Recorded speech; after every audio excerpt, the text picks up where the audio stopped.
Taigi šiandien nusprendžiau jums parodyti šlapią modeliavimą arba kitaip šlapią highlighterio techniką. Galima daryti sausai, nes dabar tai yra labai madinga strobing technika, galima tai daryti ir šlapiai. Taigi žiūrėkite toliau. Galima daryti strobing techniką su sausu produktu, kuris byra ir yra su highlighterio detalėm.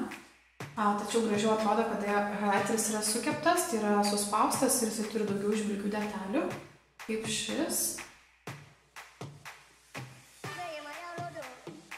Tačiau jeigu norime šlapią efektą fotosesijai, jeigu norime, kad jis atrodytų natūraliau ir dar labiau žvilgesnis, mes galim paprasčiausiai papurkšti teptuką, kurį naudojam su šlapia priemonė, kaip fiksatorium, šlapiu, kaip Victoria's, tarkim, Secret kūno dulksna ir padaryti teptuką šlapę.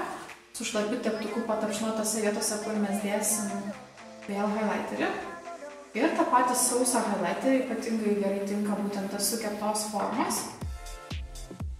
Dėti ant tų vietų, kurias pašlapiname, tada išgausime šlapio highlighterio efektą ir nereikės pirkti skirtingos priemonės, kuri kainuoja vėlgi pinigėlius ir atlieka tą pačią funkciją kaip šlapio efektą. Mes galime paprasčiausiai naudoti purškimo priemonę ant teptuko, suteikti šlapumo veidui ir ant viršaus dėti highlighterį. Ir gauname žymiai žvilgesnį principą. Kada norim smulkesnės vietas uždengti, sakykime, dar ryškiau, mes galime vietoj šlapumo naudoti pirštą. Su pirštu visą laiką kosmetinė priemonė dengsis geriau. Taip daryti virš lūpos highlighterio pagalba ir ryškinimą daryti nosies paviršium, kad nasita taptų labiau žvilganti ir kūdesnė. Kuo plonesnė linija, tuo nasita atrodys mažesnė.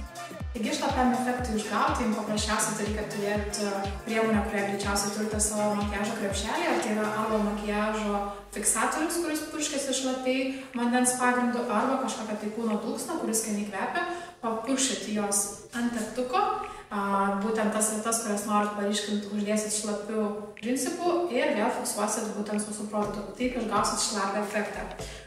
Būtent šitam makiažui naudojau highlighterius kaip MAC Pro, kuris nukopijavo produktą iš Rebalm, vieno geriausio highlighterio ir padarė dar daugiau žvilgių detalių.